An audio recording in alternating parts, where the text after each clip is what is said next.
Tuhan, kalau minggu lalu kita sudah mengajarkan tentang firman dan perbuatan ajaibnya Tuhan ya. Kita membuka kitab Ulangan ya, di situ tentang sebenarnya kisah Tuhan menampakkan diri di Gunung Sinai. Ya, ada penampakan ilahi, ya teofani, yaitu gunung yang seperti api yang menyala-nyala ya. Dapur api gitu terjemahkan saudaraku ya, yang menyala-nyala. Dan ada suara Tuhan di situ, firman Tuhan. Ya, Tuhan menyatakan dirinya, mengekspresikan dirinya dengan firman dan tanda-tanda ajaib. Bahkan melalui penebusan atau membawa orang Israel ditebus keluar dari Mesir ya dengan 10 tulah. Ini sebetulnya untuk menjelaskan bahwa Allah kita hidup. Amin saudaraku. Allah kita apa? Hidup, eksis, ada. Bukan sekedar abstrak teori atau angan-angan atau sekedar Anda dengar dari ulama-ulama atau atau di buku the Biblos, tulisan kitab, tapi enggak nyata gitu loh. Nah, justru di sini saya akan mengajarkan bahwa Allah itu eksis, Allah itu ada, Allah itu nyata. Amin saudaraku. Bahkan hidup, dan kita bisa mengerti dari mana bahwa Allah itu hidup dan nyata. Ya, makanya kenapa berapa kali ini judulnya ekspresi, itu melalui ekspresi. Itu kan di Alkitab tidak ada istilahnya, Alkitab itu menyatakan diri gitu loh. Cuman kan saya pakai bahasa yang gampang. Ya. Dan kali ini nanti kita akan belajar tentang ekspresi Allah atau penyataan diri Allah itu di dalam ikon ya. Ikon dan karakter. Ya, di Alkitab bahasa Indonesia kita diterjemahkan gambar. Ya, ikon itu gambar. Ya. Dan satunya karakter ada, tapi diterjemahkan gambar wujud. Ya, nanti saya akan bagikan. Tapi sebelum itu nanti ujung-ujungnya adalah kita belajar mengenal Tuhan, Allah yang kita sembah di dalam Kristus. Amin saudaraku. Kesimpulannya itu kok, Allah itu Allah yang mana sih gitu loh saudaraku. Allah yang dikenalkan siapa sih gitu loh. Nabi kan banyak. Nabi A, B, C, D, E, dan yang terakhir-terakhir, silakan. Lah, Allah itu yang mana gitu loh. Allah yang dikenalkan siapa gitu loh. Makanya di Kristen itu kalau kita berdoa Bapa di sorga atau Allah ya, Bapa di sorga di dalam siapa? Yesus Kristus. Itu yang dimaksud doa itu. Saudara kan sering doa tapi enggak ngerti, pokoknya Bapa di surga dalam, kan ikut-ikut aja gitu loh. Maksudnya itu Allah yang dinyatakan, diekspresikan, diperkenalkan gitu loh. Oleh siapa? Tuhan Yesus. Dan kita akan lihat siapa Yesus itu gitu loh. Makanya kita belajar Logos, Sofia ya. Jadi nanti kita sudah belajar ya bahwa Yesus itu firman. Logos kita belajar konsep pengertian definisi Logos.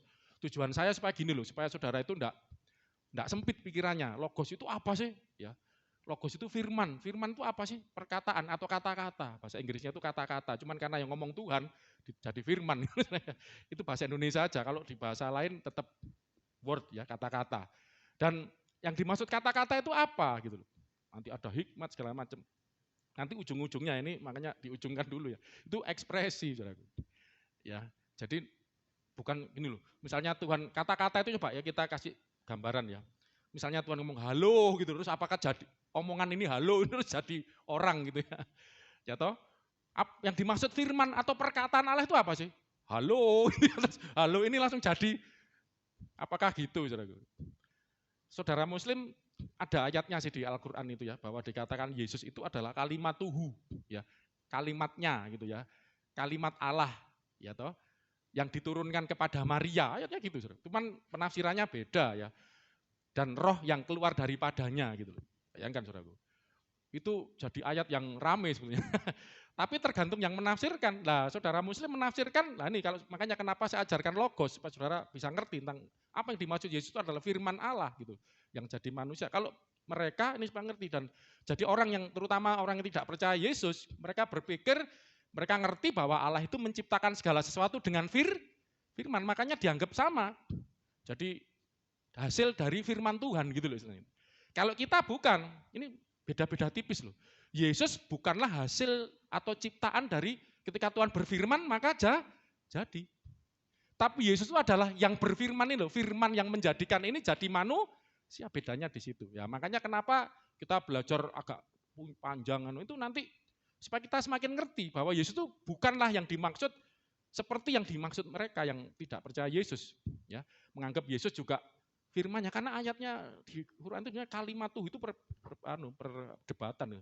Kalimatuhu, kalimatnya gitu ya apa ya. Dan roh yang keluar daripadanya loh. Apakah ini kan enggak main-main sebetulnya, cuman tergantung yang menafsirkan aja itu. Nah, kita enggak usah ikut itu urusan kitabnya ya. Kalau kita dari firman Tuhan aja, Alkitab kita ya. Oke. Jadi kita sudah belajar tentang firman, tentang logos, ya, perkataan Allah. Dan perkataan ini jadi manusia, itu yang seperti apa? Saya sudah jelaskan, lalu nanti belum mendetail ya. Nanti ada waktunya karena nanti kita akan aplikasikan dan Anda akan melihat rencana Tuhan yang luar biasa. Bagaimana perkataan Tuhan ini, ya, atau logos ini, ya, itu tinggal di dalam kita gitu. Itu luar biasa nanti ya. Dan itu akan menjadikan kita ini serupa dengan Yesus itu, saudara. Bayangkan. Saudara coba, ini tema kita kan serupa dengan Yesus untuk tahun ini kan, 2 tahun lalu manusia baru, tahun kemarin ini 2020 manusia rohani, itu aja dorong ngerti paling enggak apa nanti kesimpulan tahun ini saya percaya ngerti semua. Amin saudaraku, sampai kesimpulannya serupa, itu tingkatan ya. Jadi manusia baru itu pertama kali kita percaya Yesus ya, dilahirkan kembali. Jadi ciptaan baru, manusia baru, terus bertumbuh itu manusia rohani gitu ya. Terus serupa dengan Kristus. Saudara mikir serupa dengan Kristus itu kayak apa sih? Apakah ini ada Tuhan Yesus terus kita contoh?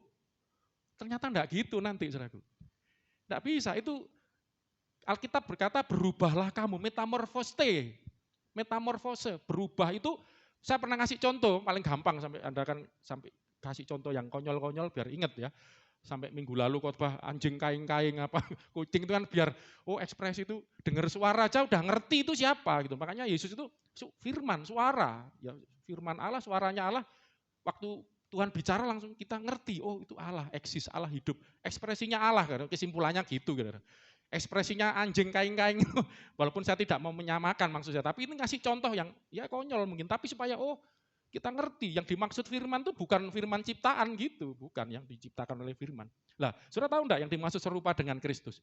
Ini Yesus itu dikatakan di Alkitab kayak apa sih? Di film kita lihat terus kita contoh, malah yang keliru nyontoh gondrongnya gitu ya. Nyontoh brewoknya gitu ya. Nyontoh kalemnya gitu. Bukan.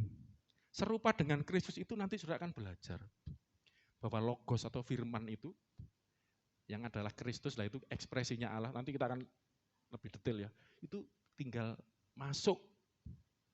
Kalau dalam kita, makanya orang-orang zaman dulu itu ada lagu ketika orang percaya Yesus, terima Yesus. Pernah dengar lagu ini enggak? Mari masuk. Lagu apa tuh? Mari masuk. Masuk kemana? Masuk hatiku. Siapa itu? Ya Yesus. Gimana Yesus masuk dalam hatiku? Datang sekarang. Terus apa? Datang tinggal di mana? Dalam hatiku. Ya Yesus. Loh, saudara nanti akan ngerti. Ternyata serupa dengan Yesus tuh. Yesus yang di dalam hati ini loh muncul. Makanya Galatia 2:20 Paulus ngomong bukan aku lagi yang hidup, bukan Paulus lagi. Tapi yang hidup, yang muncul siapa? Galatia 2:20, aku hidup bukan aku lagi. Tapi Yesus yang hidup di dalam itu yang disebut serupa Kristus. Berubah itu kan ada dua, saya kasih contoh. Perubahan dari luar, perubahan dari dalam. Yang perubahan luar itu apa? Saya kasih contoh.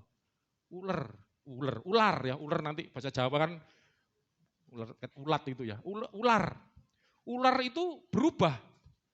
Kulitnya, bahasa Jawa itu apa namanya? Melungsungi, N apa M? M. Melungsungi. Wah, untung. Ini pakar bahasa Inggris, bahasa Jawa. Untung. Saya Indonesia, saya bisa dua bahasa, bahasa Jawa, bahasa Indonesia, hebat. Sama bahasa gaul. Bahasa Inggris itu. Nah, melungsungi. Jadi teman. Ular itu berubah. Yang berubah apa? Kulitnya. Kulit yang lama melungsungi tadi bisa apa itu? Rontok. Ganti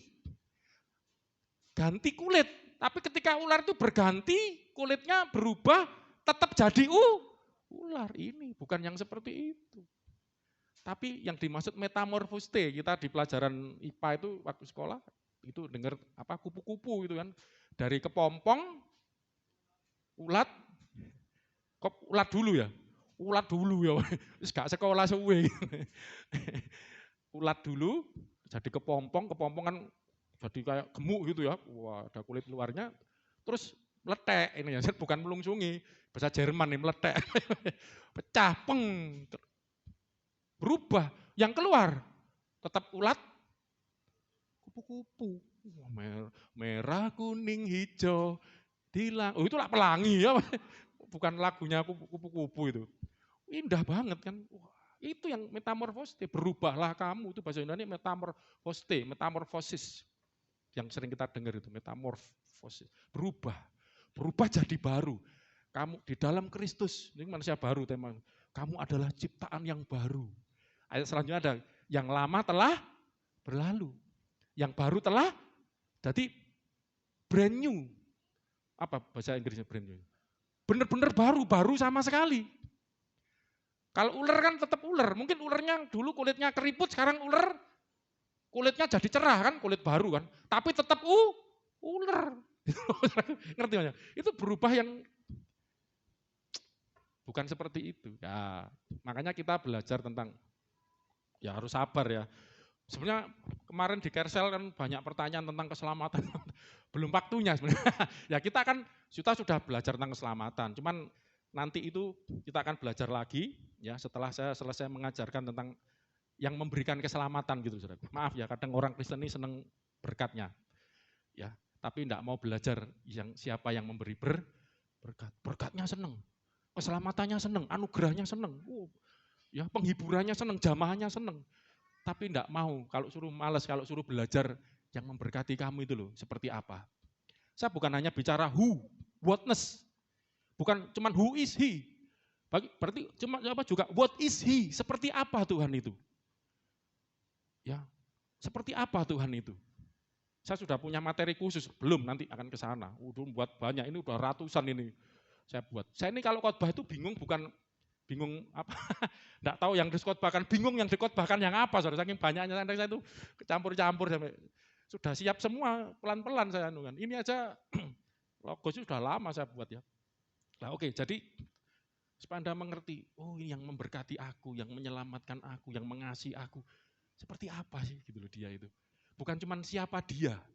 Kalau ditanya siapa dia, mesti orang ngomong, oh dia itu Tuhan, pencipta, kayak hafalan, sudah hafal, apa klise ya. Tapi coba ditanya, seperti apa sih Tuhan itu? Coba bisa jawab, seperti apa Tuhan itu? Whatness-nya itu loh. Wah ini apalagi whatness ini. What itu apa? Kayak koyo opo sih, bahasa Jerman itu ya. Koyo opo to Tuhan ikui. Nah Anda ngerti enggak lah? Kalau Anda semakin ngerti, dahsyat nanti. Oke ya, saya belum ngajarin hipostasi, apa nanti itu tambah ngeluh enggak sih. Ini dulu aja. Rencana saya 3 aja, saya batasi ya enggak banyak-banyak ya. Maksudnya kita udah belajar tentang logos, ingat-ingat. Yang kedua Sofia ya. Saya kalau punya anak cewek kasih nama Sofia. Nanti ada yang hamil di sini. Oh, udah ada ya. Nek Sri nanti belum ya. Jangan dulu, Pak. Ngumpulkan uang dulu. Kasih nama Sofia. Wow, keren ya. Logos, Sofia. Nah, terakhir ini kita belajar ikon dan karakter saya jadikan satu, karena diterjemahkan itu hampir sama artinya, paralel juga. Yaitu gambarnya Allah. Tapi sebelum ke situ, nanti ini akan mengerucut kepada inilah ekspresinya Tuhan gitu. Supaya nanti Anda ngerti bahwa kenapa Rasul Paulus seolah-olah langsung seperti menyimpulkan. Coba lihat ayat ini saudara ya. Sebelum kita masuk dulu ke Kolose 1:15.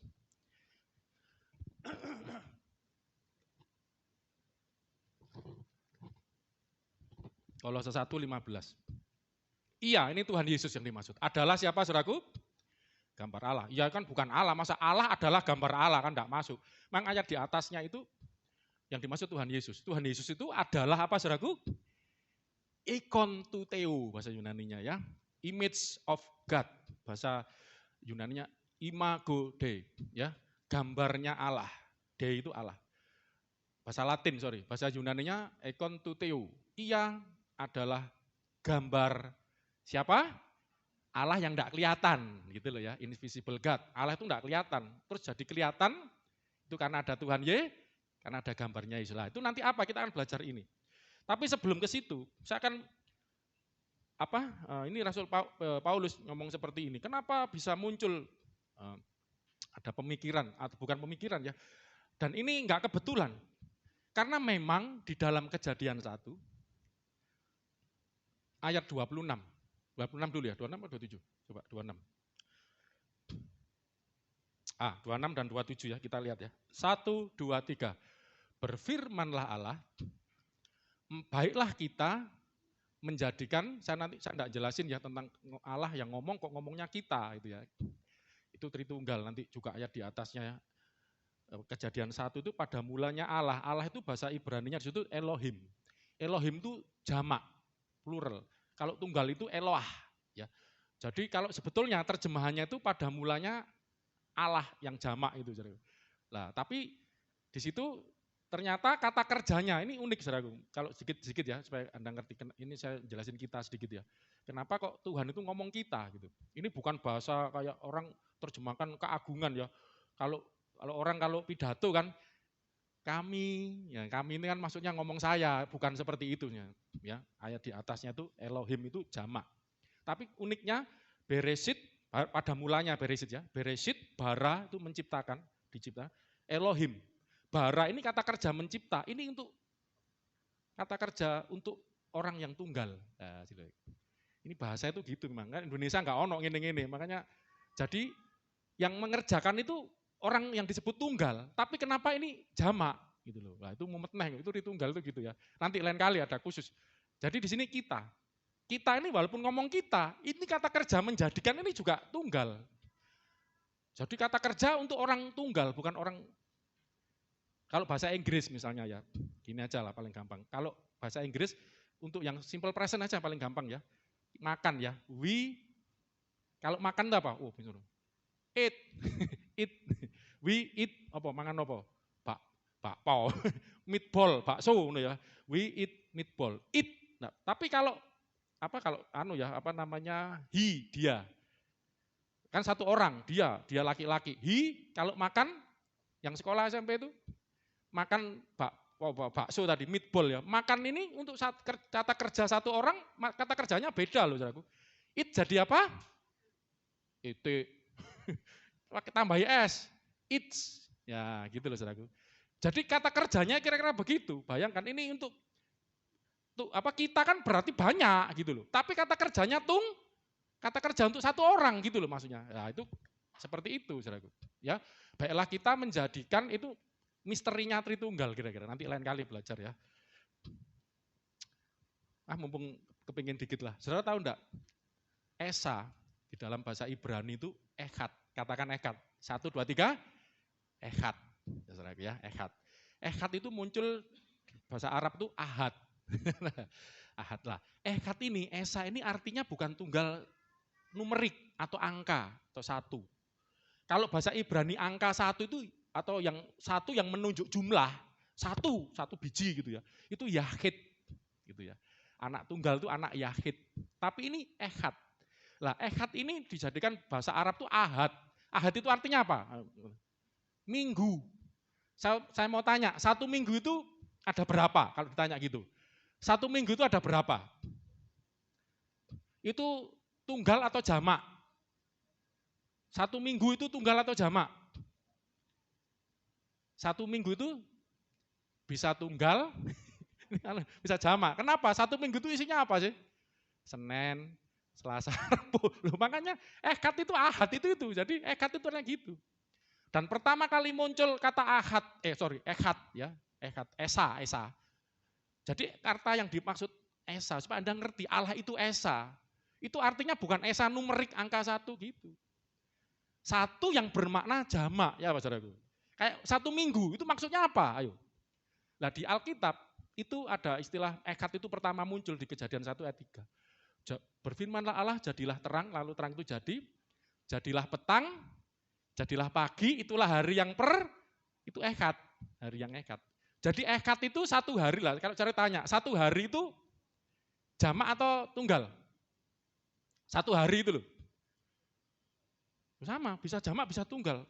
Jadilah petang, jadilah pagi. Jadi yang namanya satu hari itu bisa terdiri dari pagi dan petang. Kalau orang Jawa, orang Indonesia malah banyak. Pagi, siang, sore, malam. Itu satu hari loh, bayangin. Itu artinya ehad gitu loh. Makanya orang yang enggak ngerti bingung. Allah itu katanya esa, tapi kok ada Bapa, ada anak, yang anak itu adalah firman, logos, sofia. Bahkan kita belajar itu ikon ini nanti. Ada lagi roh, loh, bingung kan. Ya seperti tadi, satu hari itu kok ada pagi, ada siang, ada sore, ada loh itu. Berarti orang Kristen ini luar biasa. Ya. Allah itu mengenalkan dirinya, kalau saya katakan itu secara mendetil. Apa saudaraku? Detil. Maaf kalau agama lain, Allah itu satu. Satu kayak apa? Nggak bisa jelasin. Ya ngono iku pokoknya. Wes ngono iku lah. Lho ngono iku kayak apa lah? Ini witness. Seperti apalah itu lah kira-kira gitu ya. Saya senang kalau khotbah ini. Dimarahi istri saya tapi enggak ngono ae khotbah ya wis. Baiklah kita menjadikan manusia apa saudaraku? Menurut gambar dan rupa kita. Allah berfirman. Ayo kita jadikan manusia menurut gambar dan rupa kita. Ya Pak saudaraku. Jadi manusia itu diciptakan menurut apa saudaraku? Coba diteliti kata-kata ini. Manusia itu diciptakan menurut apa? Gambar dan rupanya siapa? Allah. Jangan Yesus dulu keburu-buru, semangat banget ini. Saya mau tanya, apakah manusia itu gambar dan rupa Allah? Jadi gini, gambar dan rupa itu bukan gambar itu, sebenarnya rupa itu morfe ya, gambar itu ikon keimorfe, enggak gitu. Itu ikon itu diterjemahkan gambar dan rupa. Jadi gambar dan rupa itu satu kata sebetulnya, ikonateo. Ya image of God, jadi image-nya Tuhan, gambarnya Tuhan. Tapi kenapa gambar dan rupa itu bagus, Indonesia malah saya setuju.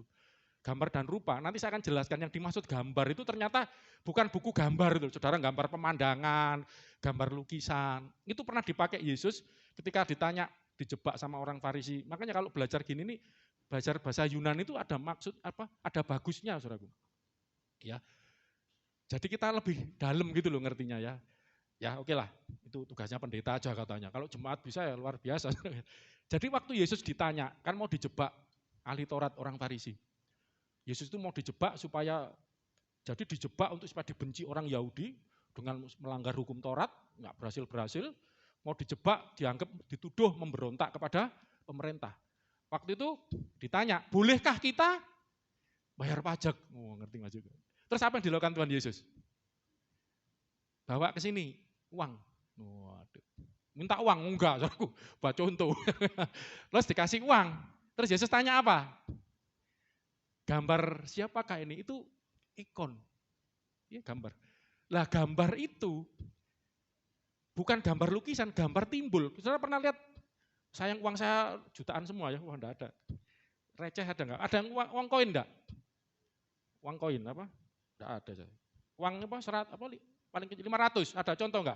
Supaya jadi contoh, misalnya ini ada kayak pertanyaan, boleh enggak bayar pajak? Wah, ini uangnya. Waduh, coba banyak uang receh, ini 500. Enggak apa-apa, 100 enggak apa-apa lah. Wah, 1000. Piro iki? 200. Kok nemen, kasihan banget kamu. Nah, coba. Wis enggak apa-apa lah ya, 200 ini. Saudara, yang disebut gambar itu ini loh, ini apa? Timbul, ini pegangkan apa? Figur stem. Apa? Gambar tercetak ini loh, saudaraku. Jadi 3D nih, gambar yang 3 dimensi. Jadi ini dipegang ini bukan rata loh, ada apa? Nah waktu itu ada gambarnya juga, ada angka, ada gambar.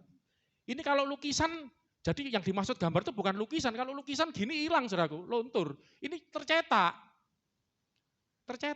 gitu loh. Jadi timbul, timbul. Bukan timbul pelawak ya, timbul. Gambar timbul, jadi terjemahkan. Makanya gambar dan rupa, nggak salah. Saya senang yang kali ini LAI saya salut. Ya.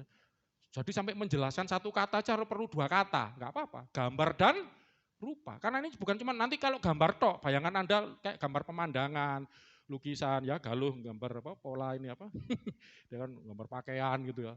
Kalau ini uang ini gambarnya lukisan, ini hilang angka 200 lama-lama luntur saudaraku ya. ya toh? Ada timbul, terus ada gambar, ada angka, ada gambar, ini gambarnya gak ketok. Raden sopo iki? Pakai belangkon mau ini, uang 200. Ini ada gambar. Waktu itu Yesus tanya, gambar siapa ini? Apa jawabannya mereka? Gambarnya siapakah? Kaisar. Muncul loh tuh. Uang-uang kuno ditemukan. Lah seperti itu. Yang kedua, gambar itu juga pengertiannya ini saudaraku, apa? Saudara tahu relief. Pernah ke Borobudur enggak? Buntung pernah? Luar biasa, Buntung kemana-mana ini ya. Ini suka, dibawa Mbak Asih, ya anak yang berbakti gitulah ya. Ini diajak juga dong ya, ya. Di Borobudur itu ya ada apa? Gambar relief yang nempel di Candi Prambanan, candi-candi saudara. Lah yang disebut gambar itu ini yang dimaksud, yang lagi menceritakan kalau Prambanan itu Ramayana enggak salah ya. Gak tahu, gak tahu kan, wah kok melas banget ya. Lu ngene Mas Yuke ini senengannya di pacet channel ya. Trawas ngono, serada ado sithik. Mun corona ini ditutup paling. Itu ada relief gambar timbul itu cerita wayangan ya, cerita misalnya kalau anu itu Buddha yang di mana itu di Borobudur itu. Itu seperti itu. Jadi supaya Anda punya gambaran itu loh. Bahkan itu diterjemahkan juga patung. Kalau saudara tahu Nebukadnezar pernah bikin patung. Ya, itu terjemahan dari ikon. Jadi Nebukadnezar ini saya kasih gambaran dulu supaya Anda ngerti gitu loh. Jadi manusia itu diciptakan menurut gambar dan rupanya Allah. Manusia itu bukan gambarnya Allah, bukan ikonnya Allah. Berarti ikonnya Allah itu sudah ada, gambar wujudnya Allah itu loh. Sorry, gambar wujud. Gambar dan rupa Allah itu sudah ada. Cuman saya mau jelaskan gambar dan rupa supaya bayangan Anda itu kayak lukisan gitu loh ya. Gambar dan rupa timbul yang lah kasih contoh lagi nih yang paling jelas ini patung Nebukadnezar itu loh. Nebukadnezar waktu kan berjaya. Dia menaklukkan kerajaan-kerajaan bahkan Yerusalem apa Israel itu dibuang jadikan tawanan semua. Ya, dia sempat sombong kan akhirnya jadi gila. Makanya hati-hati ya.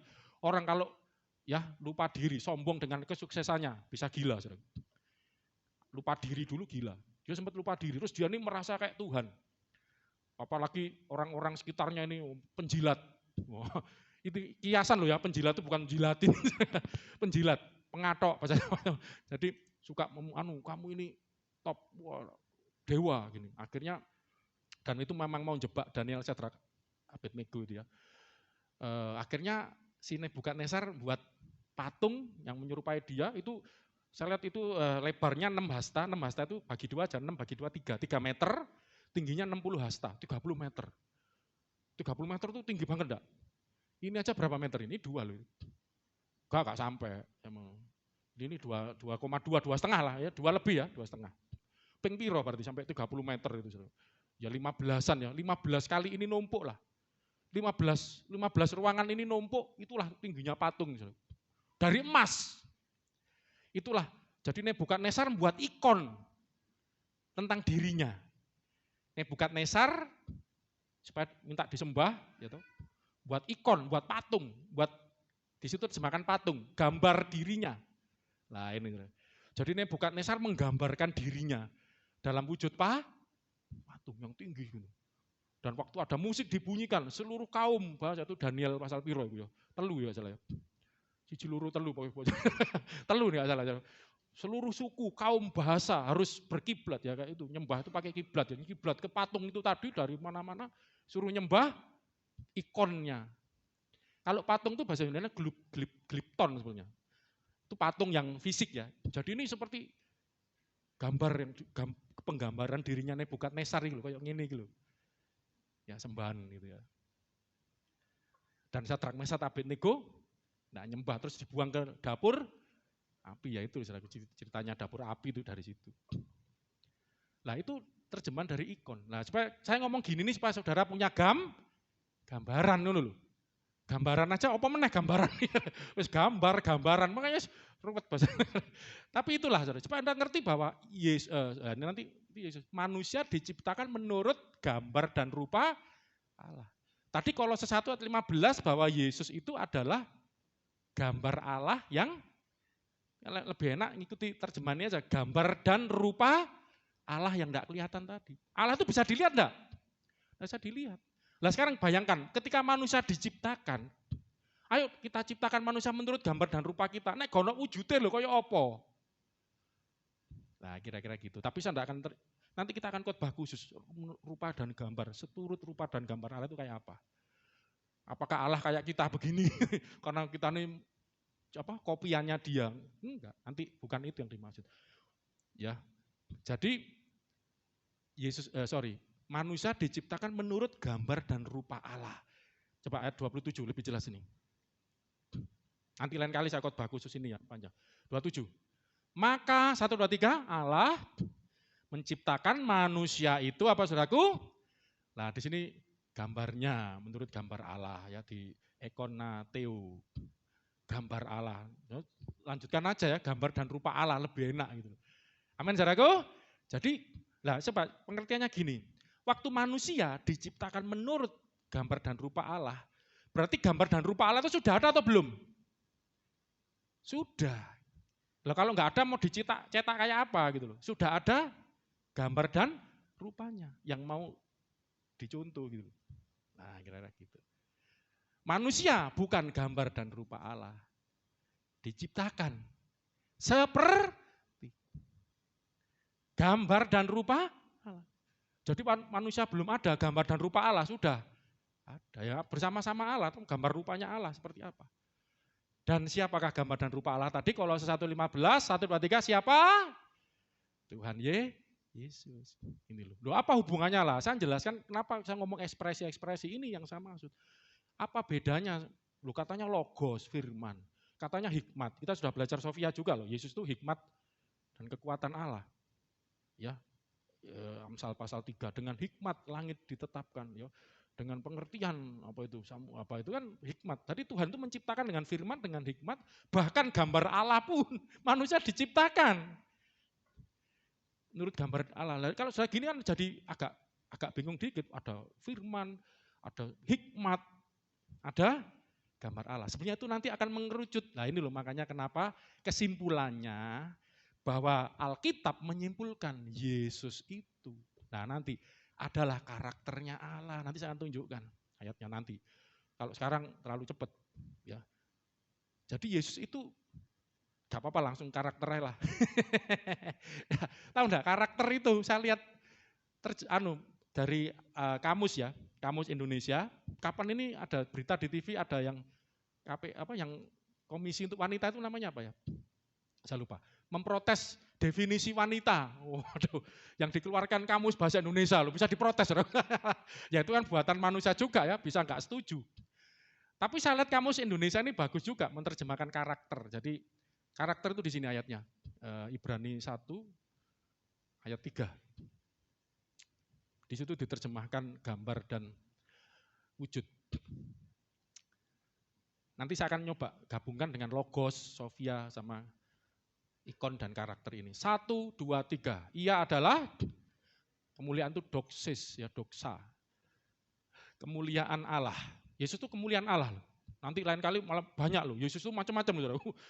Banyak ayat yang senangannya Mas juga. Seluruh kepenuhan Allah tinggal berkenan dalam dia. Firman-Nya Allah itu ya Yesus. Hikmatnya Allah itu ya Yesus. Kekuatannya Allah itu ya Yesus. Nanti saya akan tunjukkan banyak. Banyak. Makanya kemuliaan Allah itu ya Yesus. Dan di sini apa? Gambar wujud Allah. Bahasa Yunaninya, saya tertarik ini apa sih? Karakter. Ya, cuman E-nya itu pakai E. Jadi karakter bacanya. Ya kita gampang-gampang wong Jawa karakter sebenarnya bacanya, angel ya. Karakter tu teu Allah. Nya. Kalau pakai tu itu nya, karakternya Allah. Lah karakter itu unik saudaraku. Apa? Kalau diterjemahkan di Strong ya, jadi kamus Yunani ke Inggris, ya Strong itu menerjemahkan itu karakter itu, lali aku. Salah satunya ya, express image. Ya apa itu terjemahannya? Aku golek Google kok terjemahannya gambar cepat. Oh, apa gambar cepat? Itu kadang-kadang Google kan ngaco ya.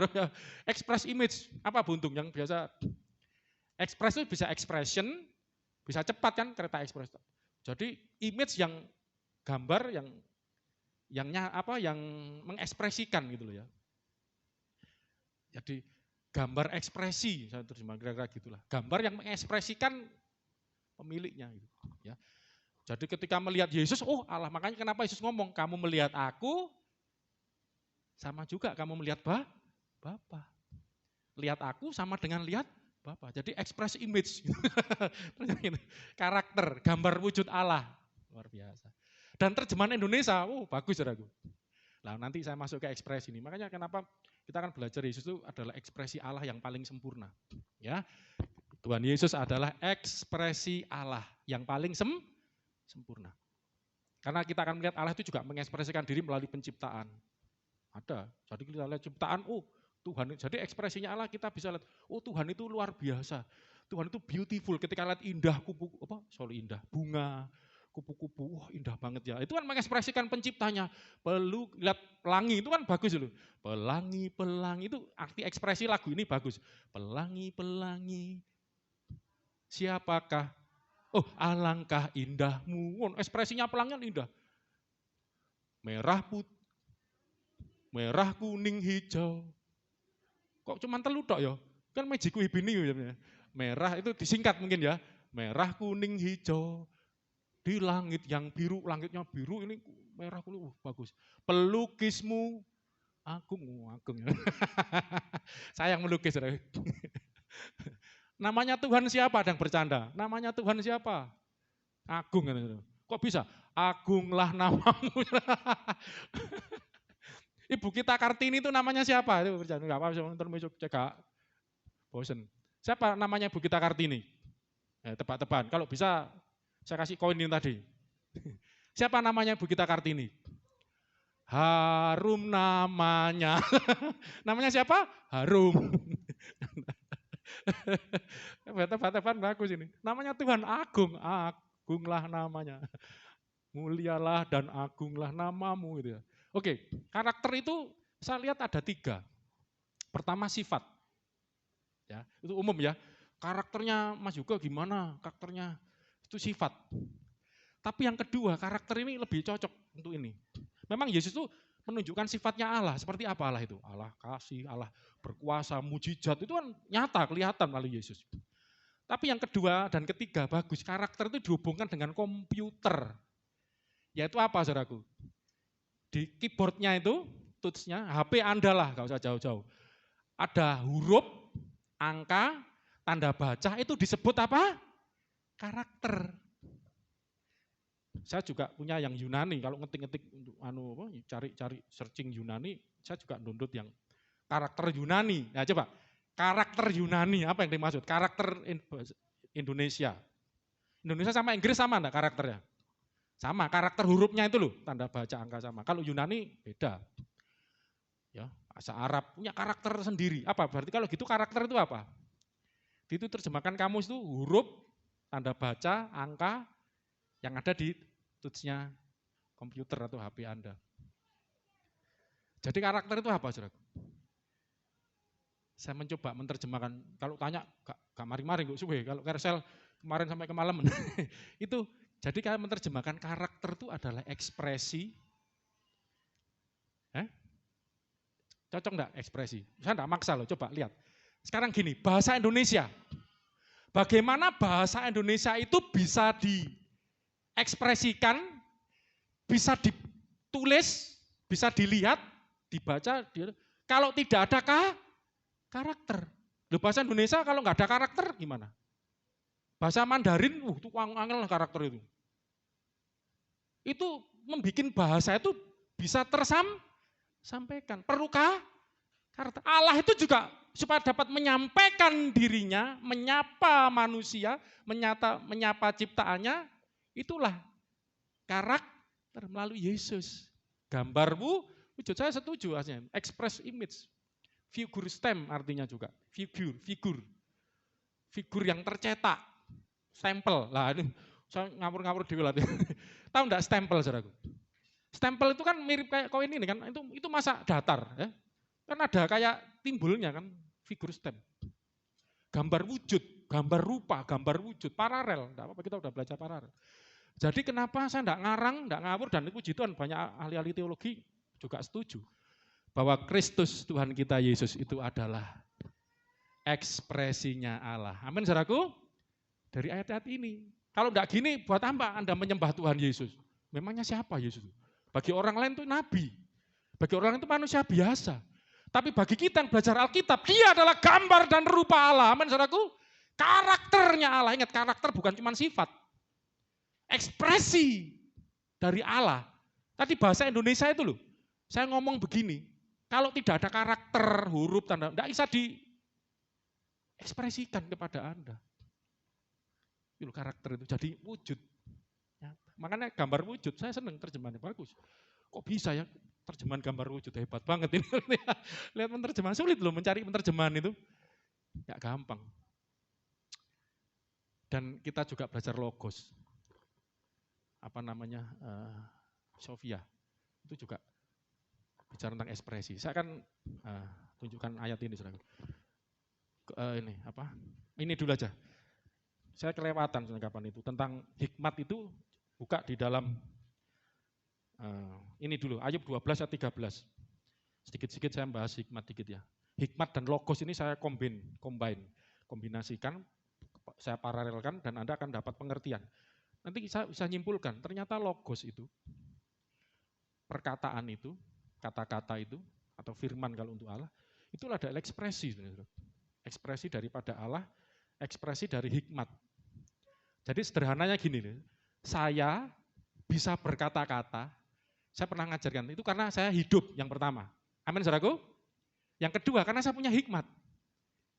Kalau saya cuma hidup, bisa ngomong toh, kayak orang gila. Kata-katanya nggak ada hikmat. Atau saya kalau nggak ada kehidupan, ya jelas nggak ada, sumbernya kan hidup, ada hikmat. Mayat, nggak bisa mengekspresikan diri. Senyum aja nggak bisa, apalagi ngomong gitu loh. Ini nangkep saudaraku ya, ngarahnya ke situ. Ya.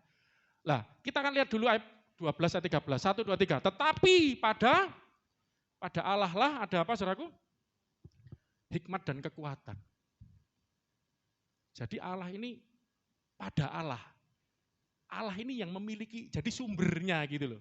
Sumbernya hikmat, sumbernya kekuatan. Dialah yang mempunyai pertimbangan dan pengertian. Ingat kita udah belajar paralelisme, Pak Asnan sampai ngertian. Paralel itu sejajar, sebaris, serupa. Tapi tidak sama. Kan enggak sama kan, hikmat, pertimbangan, pengertian enggak sama, tetapi mirip artinya gitu loh Mbak Septi. Jadi tanya hikmat itu bacanya gitu. Itu apa hikmat itu? Penjelasannya pengertian itu juga hikmat. Pertimbangan, bahkan kekuatan. Kok bisa? Hikmat itu juga skill, saya lihat artinya itu. Ya, Sofia itu skill, itu keahlian ya artinya ya. Skill, intelligence. Wah, luas artinya ya. Oke. Terus karena kita ngerti Allah itu sumber hikmat. Dan Allah ini akan mengekspresikan hikmat dan kekuatan pertimbangan itu ya melalui Kristus. Coba kita lihat manusia dulu ya. Manusia itu kalau mengekspresikan dirinya melalui, coba Mazmur 37, 30, agak banyak dikit. Jadi kita ini enggak sekedar buat teologi, seolah-olah memaksakan, enggak. Saya bukan tipe yang seperti itu. Tadi diskusi sama Mas juga ya. Anugerah ada jangka waktu. Itu karena memaksakan, itu termasuk memaksakan ayat, alegori apa. Saya tahu enggak alegori, tipe khotbah alegori itu saya enggak terlalu suka. Saya selalu menghindari, itu agak rawan. Alegori itu bukan jangan gori, Bu Untung artinya jangan gori ya saya. Alegori. Alegori itu khotbah yang apa itu namanya, yang memaksakan ini kayak, jadi padahal misalnya gini, contoh air jadi anggur. Itu kan bicara mujizat Yesus untuk menyatakan kemuliaan air, siapa yang bisa? Saudara, waktu Musa air menjadi darah, itu yang buat mujizat siapa? Bukan Musa loh itu. Ya Tuhan Yesus waktu itu belum menyatakan diri, Musa, jangan ngomong Yesus dulu. Kalau kita ngomong sama orang luar, oh Yesus belum ada, nanti malah jelaskan ruwet lagi. Siapa yang membuat air jadi darah waktu itulah di Mesir, zamannya Musa itu? Siapa? Tuhan loh, bukan Musa loh. Tuhan. Musa hanya disuruh. Kalau air jadi anggur ini siapa yang buat mujizat? Tuhan Yesus, tidak perlu disuruh. Dia malah nyuruh isi air di tempayan. Setelah itu cedok, cuman ngisi air cedok kasih kan Pemimpin pesta biar dicicipi terus dibagikan. Ya, langsung. Tapi kalau yang alegori, ini adalah gambaran tentang cinta. Itu loh alegori. Ya toh, kehabisan cinta. Anggur itu kan, kehabisan kasih. Yesus datang untuk ya itu bagus sih maksudnya, tapi itu untung rodok genah. Tadi Mas juga tentang apa itu dialegorikan, jadi bahaya kan. Makanya dia ngambil kesimpulan anugerah itu ada kadaluarsanya loh, kacau. Karena dipotong itu loh. Pohon apa yang ranting apa dipotong, itu kan terlalu jauh gitu loh. Jadi alegori itu menafsir terlalu jauh. Kalau saya enggak maksa. Ini coba Anda tadi karakter. Itu ekspresi semua. Ini tunjukkan termasuk ini. Coba ya. Sudah dibuka belum? 1, 2, 3. Mazmur 7. 37, 30. 1, 2, 3. Mulut orang benar mengucapkan apa? Hikmat. Ya. Dan lidahnya mengatakan apa? Hukum. Coba kita pelan-pelan baca Alkitab. Ini paralelisme nemu di sini juga. Mulut orang benar. Mulut orang benar ini ada apa, saudaraku? Mengucapkan apa? Hikmat. Apakah yang dimaksud mulut ini? Bukan kan, ini kiasan kan. Itu bicara perkataan. Ya. Jadi mulut orang benar mengucapkan apa? Hikmat. Dan lidahnya, paralel. Mulut orang benar sama lidah. Ini kan perkataan, bicara kiasan untuk Coba di lidah, coba lidahnya mengatakan gimana kalau arti harafiah. Lidah itu mengatakan hukum gimana? Kan enggak bisa. Ini kan bahasa kiasan gitu loh. Nanti pada mulut orang benar ada loh. Mulut apa? Ada komis kalau saya ya. Jadi mulut ini bicara kiasan gitu loh. Perkataan yang dimaksud logos, perkataan. Jadi perkataan ini mengucapkan apa? Yang dikeluarkan tuh hikmat. Lidahnya mengatakan apa? Hukum. Hikmat sama hukum, paralelnya di situ. Mudah enggak? Jadi mulut sama lidah paralel gitu loh. Ini yang mengeluarkan. Ya, yang mengeluarkan gitu loh. Mulut sama lidah kan ini. Yang dikeluarkan apa? Hikmat. Satunya hukum, paralelnya itu loh. Mudah enggak? Enggak mulai loh aku. Katanya terlalu tinggi apanya? Ini tak endek-endekno sampean. Wah repot ini. Mazmur 49 ayat 3. 1, 2, 3. Mulutku akan mengucapkan hikmat. Jadi hikmat itu diucapkan, dikeluarkan, diekspresikan oleh mulut. Mulut ini bukan berarti mulut ini perkataan. Ya, perkataan ini akan mengucapkan hikmat. Isinya itu loh hikmat. Omongan orang yang berhikmat. Kan ada hikmat keluarnya. Untuk mengeluarkan hikmat itu loh pakai lewat apa? Ya lewat omongan mulut yang dimaksud lidah. Tapi kan bukan harafiah ininya. Lewat perkataan. Ngerti gak? Jadi waktu kita ngomong, berlogos lah kapan ngono ya. Sebenarnya gak ada, logos itu kata benda. Kalau ngomong itu legei, epen itu ngomong berkata. Ya apa tambah mumet. Tapi intinya waktu ngomong, yang keluar itu berarti kan hikmat ini dikeluarkan, diekspresikan melalui cangkem kita, mulut kita, omongan kita. Ya, cangkem itu sopan enggak saudara ya? Kalau bahasa Jawa sopan cangkem itu, lambe ya, lambemu, lambem. Saya ada daerah Jawa Tengah, itu saudara itu. Kalau ngomong mu itu diganti saudara. Lambem, berarti itu double, ono aja saudara. Lambem, apa lambemu. Terus, Amsal 4 ayat 5, cepat. Amsal 4 ayat 5. Ini juga paralel. Perolehlah hikmat, perolehlah pengertian. Ini paralelnya dijajarkan langsung. Perolehlah apa? Hikmat. Suruh beroleh apa lagi? Mendapat perolehlah apa? Pengertian. Hikmat sama pengertian paralel. Terus, jangan lupa dan jangan paralel, ojo lali, ojo nyelindung, menyimpang. Dari apa? Perkataan mulut. Jadi hikmat pengertian itu keluar dari perkataan mulut. Ngono lho cara belajar Alkitab. Ngerti gak? Saya itu terlalu tinggi. Apa cara Alkitab angel, gampang ya profesor dokter wis seru kabeh. Ini memang perlu hikmat Tuhan. Ini lho saudaraku. Ini kan paralel, peroleh hikmat, perolehlah pengertian. Oh iki lho ngepek apa? Dapat ini. Dan jangan lupa jangan nyimpang, ini paralelnya. Dari apa? Perkataan mulut. Jadi mendapat hikmat dan pengertian ini mulutku. Ku ini siapa? Sumbernya hikmat tadi.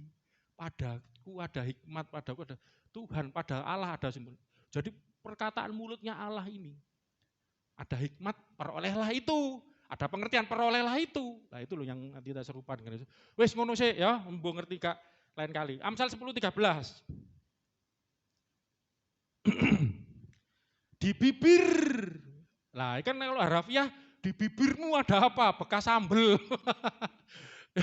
Ono upo, habis makan nempel. Ini kan yang dimaksud kan bukan harafiah itu tadi saudara ya. Di bibir orang berpengertian dapat hikmat. Ayo apa ini?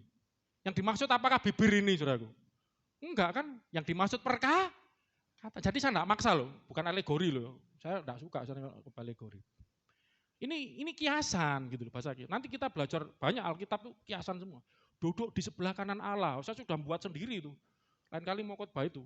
Yesus naik ke surga duduk di sebelah, itu kiasan, dipikir ada Allah terus Yesus sebelah kirinya. Gitu. Sebelah kanannya Allah, kanan, berarti Allah di sebelah kirinya kan, Yesus sebelah kanan, orang dua duduk-duduk. Oh Alkitab lo ngomong Allah itu roh, tidak ada yang bisa ya apa caranya duduk-duduk gitu. Ini berarti kiasan. Saya pernah kasih contoh, ya kan? Tangan kanan, itu kan enggak selalu tangan kanan. Mas Yuga ini di sini tangan kanan saya. Berarti orang kepercayaan. Di depot Mbak Lina ini, Mbak Lina, tangan kanannya Mbak Dina ya, sama A-nya semua, Mbak Lina, Mbak Dina gitu ya. Tangan kanannya ya. Oke. Langsung langsung mana? Amsal 10:31. Gak apa-apa sambil belajar. Oh, sudah yang tadi ya. Mulut orang benar mengeluarkan apa? Hikmat. Jadi hikmat itu dikeluarkan, dinyatakan, diwujudkan, diekspresikan, mau apa ya mau ya. Melalui di sini bibir yang itu perkataan. Ada lagi Amsal 31:26 lebih jelas mungkin. 1, 2, 3. Amsal 31:26. Ia membuka mulutnya, ini yang punya hikmat ini ya. Membuka mulutnya dengan hikmat. Ya apa? Mungkin kan kiasan. Ia membuka mulutnya dengan hikmat. Jadi waktu ngomong itu yang keluar hikmat. Pengajaran yang lemah lembut. Nah ini paralel daripada hikmat. Hikmat itu pengajaran yang lemah lembut. Ya. Lemah lembut itu bukan lemah gemulai, enggak ya, enggak selalu. Lemah lembut itu nanti kita akan belajar ya, yang dimaksud lemah lembut itu Musa itu dikatakan orang yang paling lembut hatinya di muka bumi. Dan ada Yesus, firman Tuhan ngomong gini, Yesus ngomong, berbahagialah orang yang lembut hatinya, karena mereka lah yang mempunyai, yang memiliki bumi. Jadi orang yang sukses, orang yang memiliki bumi, itu orang yang lembut. Oh beda dengan cara dunia. Kalau dunia orang yang keras, orang yang kasar, orang yang arogan, orang yang otoriter, itu kayak memiliki bumi. Alkitab tidak ngajari. Yesus itu lemah lembut. Pengajaran yang lemah lembut ada di lidahnya. Mulut sama lidah paralel. Hikmat dengan lemah lembut. Pengajaran yang lemah lembut itu paralel. Terus saya kalau kebanyakan nanti ya, ini aja. Langsung Amsal 10:12. Nah, ternyata untuk mengekspresikan hikmat itu enggak cuma perkataan. Apa saudaraku? Coba ayat ini. Coba simpulkan. Amsal 10 ayat 23. Amsal 10 ayat 23. Oke ya, baca. 1, 2, 3. Berlaku cemar, itu kegemarannya siapa? Orang bebal. Bebal itu lebih nemen dari goblok, bodoh, ndablek. Ya mungkin bahasa Jawa cocok ya, ndablek. Indonesia itu bebal ini ya. Bahasa Jawa ndablek, terus goblok, sombong, terus goblok, gak nurut. Kamu kok ketawa orang Sulawesi, ngerti gak? Ya? Tahu ya, udah lama di Jawa ya, lama-lama ngerti ya. Berlaku cemar adalah kegemaran orang bebal. Sebagaimana, baca sama-sama, melakukan apa? Hikmat. Jadi hikmat itu ternyata enggak cuma dikatakan, tapi juga apa? Dilakukan. Ngono loh saudara. Itu bagi orang pandai, orang berhikmat, orang pandai, paralel. Jadi untuk manusia, untuk mengekspresikan yang di dalam dirinya ini, hidupannya, hikmatnya, selain ngomong, juga melakukan. Amin, saudaraku? Makanya kita juga harus melakukan firman Tuhan. Kalau firman itu ada di dalam kamu, kita nggak cuma ngomong doang.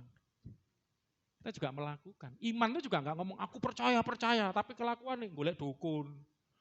Kelakuan nih, bulet ngelundase, rono ini bingung, stres. Akhirnya malah gak karuan. Orang kalau iman itu nggak cuma ngomong, yang di dalam kan, diekspresikan dengan apa? Pertindakan. Apa tindakan imanmu? Berdoa. Ketika engkau ada masalah, kok apa? Percaya. Ya, dengan apa? Misalnya, ya banyak hal. Sebagai tindakan iman. Ada. Apa tindakan iman kita? Melakukan, berlaku. Tadi kalau orang bebal, kelakuannya cemar. Orang berhikmat, kelakuannya. Orang beriman, yang keluar bukan cuma kata-kata, kelakuan. Makanya Yakobus ngomong iman tanpa perbuatan, mate. Tunjukkan imanmu dari perbuatan. Ayatnya ngomong gitu. Ini paralel. Keluar, ekspresikan. Nah, Allah itu ya gitu. Ini saya sampai nyampur-nyampur. Sebenarnya ini kalau di teologi ya, enggak ada ngajar gini. Saya ini loh sedang ngajarin kristologi sebetulnya. Tapi ini ngajari Kristus tok pengetahuan. Saya sampai harus masukkan ini supaya bisa dicontoh gitu loh ya.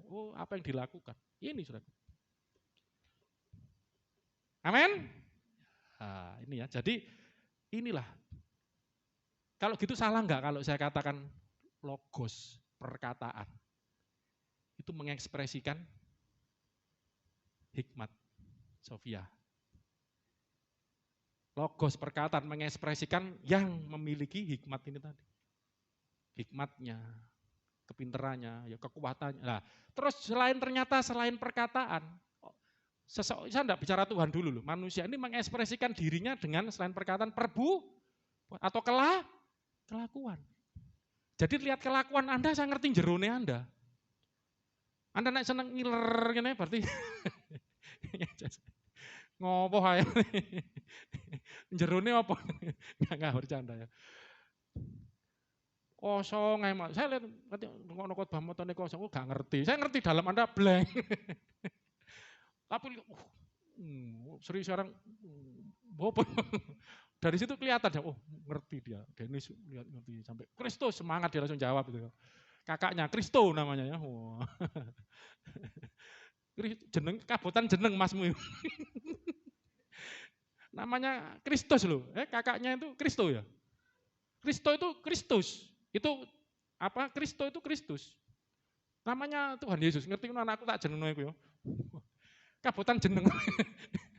Harusnya Kristus itu di gereja, ngomong masmu. Mas, jenengmu itu jenenge Tuhan Yesus loh Mas. Loh ya. Kok lapor bapaknya. Orang Jawa itu kalau percaya kalau kabutan jeneng itu enggak, saya yakin enggak kebetulan kasih nama itu. Saya aja kepingin tahu gitu bapak namakan saya Agung Kristo. Ilangi S ya, soalnya wedi nek Kristus kan koyo kenem padha diilangi S ya Kristo. Kefas itu batu karang artinya. Petra, bahasa Kefas itu bahasa Aram, bahasa Aram. Jeneng wong Aram loh. Dudu Aram itu negarane dhisik Abraham, bapak leluhur Abraham, Aram. Ya, orang Aram, jenenge Kefas ya. Bahasa Aram, bahasanya Yesus ya, yang dipakai sehari-hari itu. Luar biasa. Kalau di Yunani kan Petra. Jadi jenengmu itu nek wong Yunani nyeluk Petra. Nek basa Indonesia batu karang. Nek wong Jawa watu. Ya, masa zaman dulu itu nama itu karena artinya, jadi pakai arti. Jadi Petrus itu namanya bisa 3, Kefas, Petrus ya, sama aslinya Simon. Nama yang lama itu Simon, artinya ilalang. Simon itu kayak ilalang, ini gak tegas, makanya ganti namamu sekarang bukan lagi Simon, wis Petrus.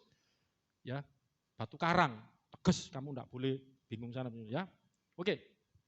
Terakhir ya, jadi kita setuju dulu ya. Jadi saya khotbah ini enggak pernah ngajak diskusi ya. Disetuju kan saya enggak ngarang gitu. Ya, bahwa perkataan itu adalah ekspresi. Ekspresi dari seseorang. Kalau gambar kan jelas ekspresi, wujud. Logos itu ekspresi kepintaran seseorang, kepandaian seseorang. Diekspresikan melalui perkataan. Makanya Yesus itu logos, Sofia. Gak usah bingung gambar ya karena memang ekspresinya Allah itu loh. Makanya saya tadi ngomong kesimpulannya dulu. Terakhir nih, ayat-ayat terakhir lah. Roma 1 ayat 29 coba. Allah itu mengekspresikan dirinya itu sebenarnya sudah sejak lama. Yang pertama melalui penciptaan. Ini namanya ekspresi umum. Keliru ya. Roma 1 ayat 28 coba. Sorry, Roma pasal 1-nya ayatnya sebentar ya, tak lihatin. Soalnya catatan saya banyak saudaraku. Jadi tentang Allah. Saya buat khusus tentang Allah malah. Witness. Coba kita lihat ini ke Roma pasal 1 ayat 19. Oh, keliru. 19. Ya, 1 2 3 karena apa yang dapat mereka ketahui tentang Allah nyata bagi mereka. Ini tentang orang-orang penyembah berhala. Jadi seolah-olah Paulus ngomong, ini konteksnya loh ya. Jadi seharusnya itu mereka itu dapat mengetahui Allah, harusnya nyata. Sebab kenapa? Allah telah menyatakannya kepada mereka, mengekspresikannya kepada mereka, menunjukkan. Dari mana? 1 2 3 sebab ayat ke-20. 20 sebab lihat bro. Roma 1 kalau bablas meloncat ayat 2 mana gak nyambung. 1 2 3 sebab apa yang tidak nampak daripadanya. Allah kan tidak nampak. Yaitu apa? Kekuatan yang kekal itu kan hikmatnya, ya, yang meletakkan dasar bumi oleh hikmat Allah, yang meletakkan dasar bumi. Dan keilahiannya, kealahannya, itu tidak nampak. Tetapi di sini dapat nampak kepada pikiran dari karyanya. Sebetulnya kalau bahasa aslinya saya baca, waktu kita lihat, kita jadi berpikir, jadi ngerti gitu loh pemahamannya. Bahasa Yunaninya kalau saya baca, interlinear saya baca seret, oh pemahamannya gitu. Jadi waktu lihat, jadi ngerti, karena diekspresikan. Ya, dengar suara aja kita ngerti. Kucing kawin. Karena aku nih kucing kawin belum pernah dengar kucing berkelahi, pernah dengar. Jadi ngerti gitu, dengar aja ngerti. Sekarang lihat, ngerti. Oh, itu lagi ngapain lagi? Kelihatan tambah jelas. Jadi apa yang tidak nampak daripada Allah tadi, yaitu kekuatan yang kekal, keilahian yang kekal, dapat nampak kepada pikiran dari karyanya. Jadi karena Allah berkarya, pikiran kita jadi ngerti gitu loh Mas. Sejak dunia diciptakan, sehingga mereka tidak dapat berdalih. Jadi Allah itu mengekspresikan dirinya melalui ciptaan. Jadi waktu kita melihat pelangi, kita bisa, oh Tuhan itu agung, Tuhan itu mulia. Ya.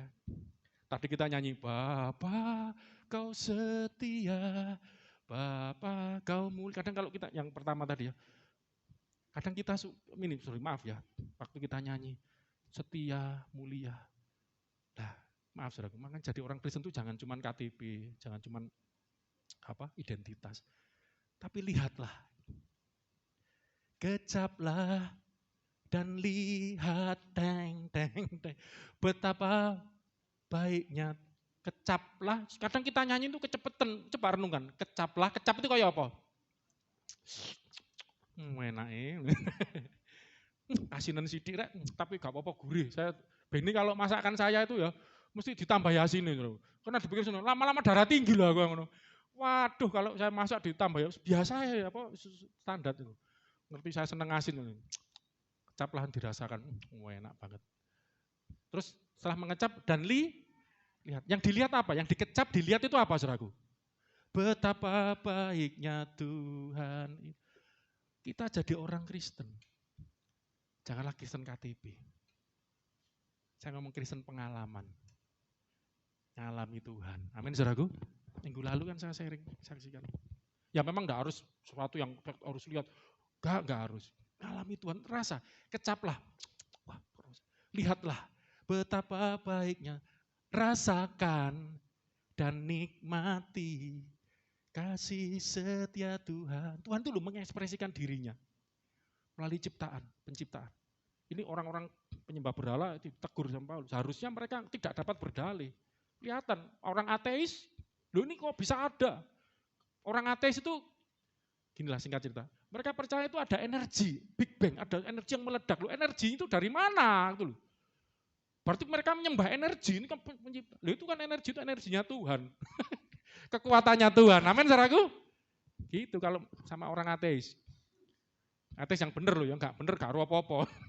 Mereka punya pikiran ini semua ada energi. Ada kekekalan masa, kekal. Masa yang, energi yang kekal, masa yang, itu Tuhan. Ya apa sih?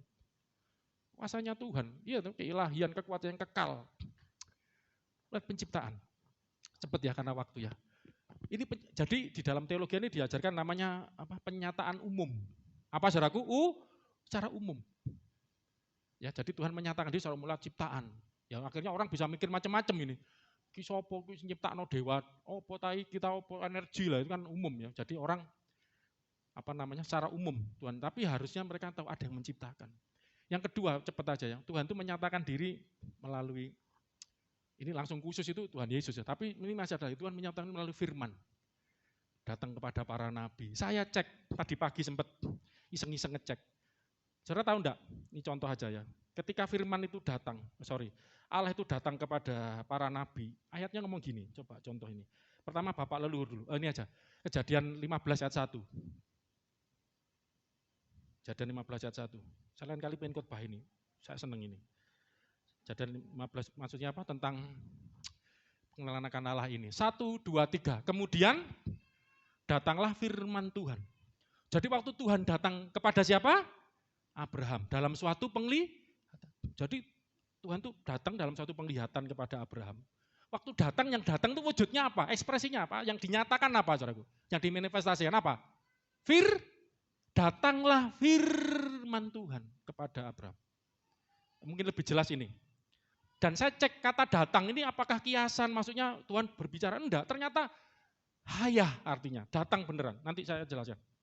Terus ini aja, paling bisa untuk membantu menggambarkan. Yeremia 1 ayat 2. Yeremia 1 ayat 2. Ini menarik. Tahu enggak waktu Musa, ini Mas juga tak tes ini. Bahasa Ibrani sedikit. Enggak, ini umum kok. Waktu Musa ketemu Tuhan, ada semak belukar, Tuhan bicara. Terus waktu tanya, siapa kamu ini? Itu. Nanti kalau aku kan diutus, waktu ditanya, siapa yang ngutus kamu? Aku adalah aku. Itu bahasa Ibraninya apa? Kan terkenal. Yunaninya bener, ego emi. Bahasa Ibraninya Aser ya, itu itu dari hayah, datang. Ini sama tak cek. Bahasa kata dasarnya itu hayah, datang. Aku yang datang, yang telah ada dan yang telah ya artinya itu yang kekal gitu loh. Bahasa Ibrani ya. Dalam zaman Yosia bin Amon Raja Yehuda, dalam tahun yang ke-13 dari pemerintahnya, datanglah apa saudaraku? Hayah Davar Elohim. Hayah itu ya tuh Eyah itu hayah. Kan ada perubahan. Aku datang. Jadi kata kerja bahasa kuno itu gitu saudara. Kayak logos ya. Kan perkataan saya ngomong lego. Berarti logos dadi lego kata kerja. Ya, bukan loh ya. Logo. Lego. Aku ngomong gitu ya. Omongan itu logos, tapi waktu yang ngomong ini lagi aku pakai kata aku. Oh, belakang lego. Nah, gitu saudara. Itu ya gitu, hayah itu datang. Nek aku datang tadi hayah, yalah hayah apa? Peyek wangil. Eser gitu ya. Aku datang yang adalah aku. Eser itu yang. Nah, di sini juga ya. Itu bahasa Yunaninya Ibraninya itu mulainya Eser hayah dafar Elohim. Bayangkan saudaraku. Jadi waktu Musa nanya, siapakah engkau Tuhan? Eser. Gitu. Aku yang datang ini adalah aku yang datang. Ya aku iki. Dari dulu yang ngene iki, itu kekal itu saudaraku. Lah waktu ini datanglah firman Tuhan itu mirip saudaraku. Eser hayah dafar itu firman. Di sini Tuhan Yahweh. Apa saudaraku? Jadi waktu Tuhan datang kepada para nabi, bapak leluhur, itu datang dalam apa saudaraku? Hayahnya dalam apa? Firman. Bahasa Ibraninya davar, logos, bahasa Yunaninya. Ya apa gini saudara? Berarti Tuhan itu sedang tidak bisa diganggu-gugat lagi. Saya sedang menjelaskan apa yang dimaksud Tuhan. Yesus itu firman. Firman itu adalah penyataan dirinya Allah, ekspresinya Allah. Allah kalau datang itu berupa firman. Makanya Rasul Yohanes pada mulanya adalah firman.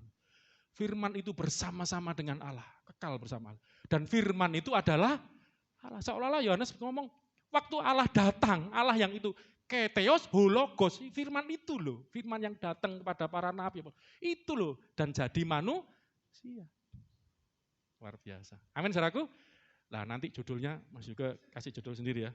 Kayaknya gambar dan karakter Allah. Waduh itu. Kita berdoa saudaraku ya, saya harap ini bisa selain memberikan wawasan, pengetahuan supaya iman Anda lebih kuat. Dan Anda belajar tadi, ya firman Tuhan bagaimana Allah itu menyatakan dirinya. Ya, tadi yang terakhir melalui penciptaan, terus melalui firman-Nya. Ya penciptaan juga firman. Menyatakan, kan Allah menciptakan sesuatu dengan firman. Jadi Allah itu menyatakan dirinya melalui firman. Firman menjadikan segala sesuatu. Firman datang kepada Bapak leluhur. Firman datang jadi manusia, yaitu Yesus. Saya minta, ya Mbak Ayu, saya bantu nyanyi. Terima kasih Tuhan Yesus. Kau sungguh baik. Ku mau memuji-Mu. Ku selalu puji-Mu, ku mau menyembah-Mu, ku selalu sembah-Mu, karena Kau layak terima pujian, kemuliaan hanya bagi Tuhan. Ku mau memuji-Mu, ku mau memuji-Mu, ku selalu puji-Mu, ku mau menyembah-Mu, amin. Ku selalu sembah-Mu, karena yang layak terima pujian. Mari pelan-pelan bangkit berdiri saudaraku. Kemuliaan hanya bagi Tuhan. Sekali lagi, ku mau memuji-Mu, oh, ku mau memuji-Mu. Siapa yang kita puji saudaraku? Ku selalu puji-Mu, ku mau menyembah-Mu, untuk selalu sembah-Mu, Kau yang layak terima semua pujian, kemuliaan hanya bagi Tuhan. Dari awal saudara, saya nggak hafal depannya, munculkan haleluya, munculkan dulu.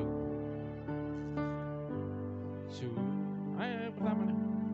Kau sungguh baik, Yesus. Kau sungguh indah, Yesus. Ku tinggi Kau selalu, ku tinggikan, ku agungkan selamanya. Sekali lagi naik aja, satu lagi. Yesus Kau sungguh, Yesus Kau sungguh baik, haleluya. Yesus Kau sungguh baik, Yesus, namamu indah, Dia adalah ekon tuteo, karakter tuteo, karakternya Allah. Yesus ku tinggikan selalu, ku tinggikan, ku agungkan selamanya. Ku mau memujimu, ku selalu pujimu, ku mau menyembahmu, ku selalu sembahmu. Kau yang layak terima semua pujian, kemuliaan hanya bagi Tuhan. Dari awal, tadi kok keliru semua. Ulangi ya. Yesus, kau sungguh baik. Haleluya. Sama-sama. Yesus, kau sungguh baik. Kau sungguh indah. Yesus, namamu indah. Yesus, ku cinta selalu. Ku cinta kau. Ku tinggikan, ku tinggikan, ku agungkan selamanya. Sekali lagi, Yesus, kau sungguh baik. Haleluya, kau sungguh baik. Yesus, namamu indah. Oh, beautiful is your name, Lord. Beautiful you are. Haleluya. Yesus, ku cinta kau selalu, ku tinggikan, ku agungkan selamanya. Sama-sama kita puji.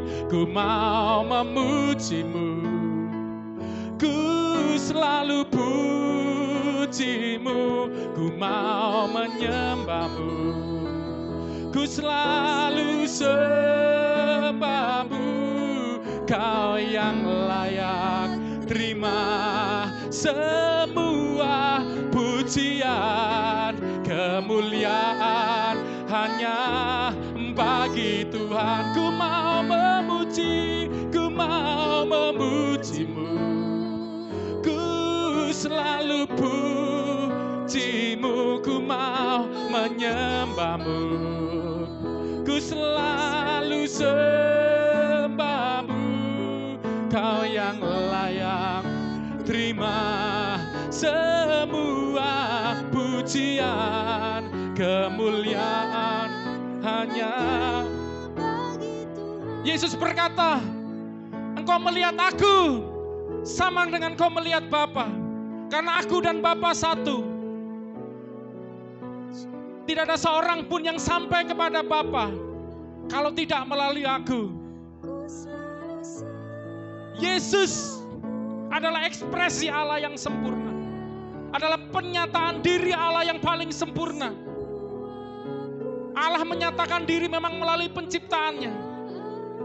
Dengan firman dia menciptakan, dengan firman dia datang kepada bapak leluhur, kepada para nabi, dan kemudian para nabi menuliskan itu dalam kitab suci. Tetapi secara khusus firman itu datang menjadi manusia di dalam Kristus. Firman yang telah menyatakan diri melalui penciptaan. Firman yang pernah datang kepada Abraham. Makanya Yesus berkata, sebelum Abraham jadi, aku telah ada. Ego eimi. Dan firman itu sekarang datang. Gambar Allah itu, ikon tuteo itu. Karakter Allah, wujud Allah yang tidak kelihatan itu. Karakter Allah itu jadi nampak di dalam Yesus. Allah tidak bisa dilihat. Allah tidak bisa didatangi. Allah itu tersembunyi di tempat, oh haleluya, dalam kerajaan terang yang tidak terhampiri, kata firman Tuhan. Saya katakan semua agama memang mengajarkan yang baik. Tapi agama tidak bisa membawa kepada Tuhan. Nabi pun tidak sanggup membawa kepada Tuhan. Hanya Yesus, sang ikonnya Allah ini, ikonateo ini. Kamu akan sampai kepada Allah kalau engkau percaya kepadaku, engkau menerima aku.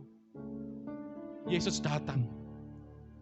Terimalah Yesus dari Tuhan dan Raja, Juru Selamat hidupmu.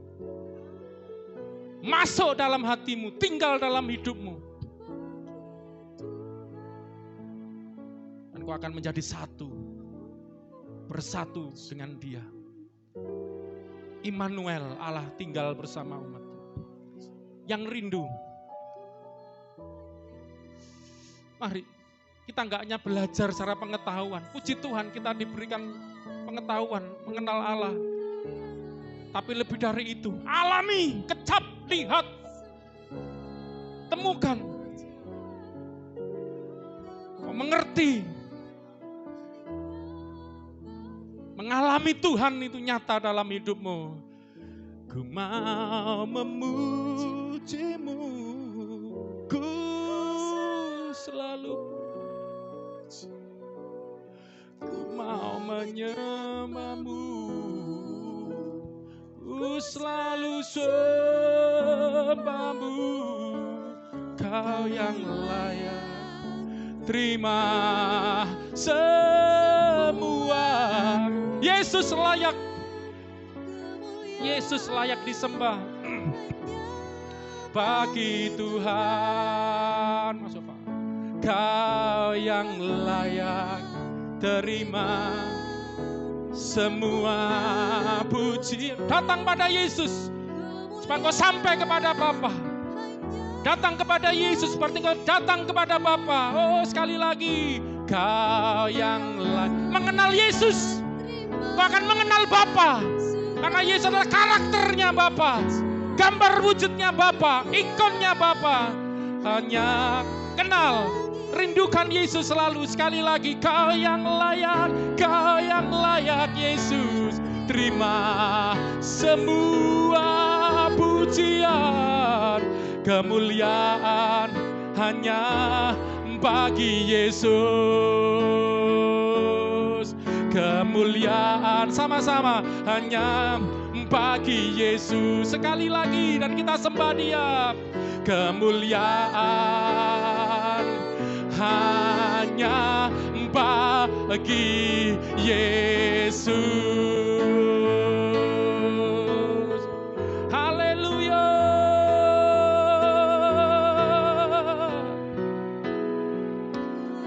Dan kau akan diubahkan hari demi hari. Semakin serupa dengan gambaran anaknya Yesus Kristus. Akan diserupakan dengan Yesus. Gambar Allah itu. Sang gambar Allah, sang logos, sang firman, sang hikmat itu. Sang karakter Allah itu. Haleluya. Itulah rencana Allah yang akan dikerjakan melalui Yesus Kristus. Terjadi dalam hidupmu. Haleluya.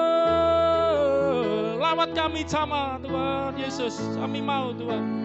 Oh Jesus,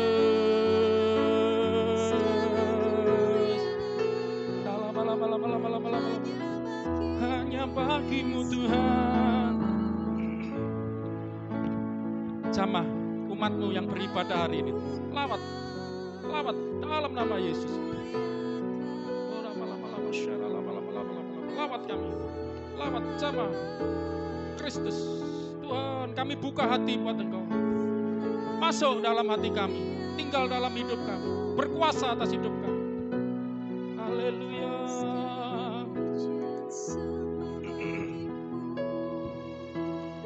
Allah sudah menyatakan dirinya di dalam Kristus. Dan Allah mau, Bapa mau, supaya kau percaya kepada Kristus dan mengundang Kristus tinggal dalam hatimu, masuk dalam hidupmu, menjadi Raja, Tuhan dan Raja, Juru Selamat hidupmu. Ingat, kau yang sudah percaya Yesus, menerima Yesus, berarti Yesus masuk dalam hatimu, tinggal dalam hidupmu. Hargai itu, ingat itu, kecap itu, rasakan itu, lihatlah itu, sadari akan hal itu. Yesus ada di dalam engkau. Oleh imanmu, kata firman Tuhan, Kristus diam di dalam hati. Dan kau akan dirubahkan hari demi hari. serupa dengan Kristus. Karena manusia yang diciptakan serupa dan segambar menurut rupa dan gambar Allah telah jatuh dosa, kehilangan kemuliaan ini. Sehingga Yesus datang, gambar Allah ini datang jadi manusia, supaya manusia diselamatkan, menerima Dia,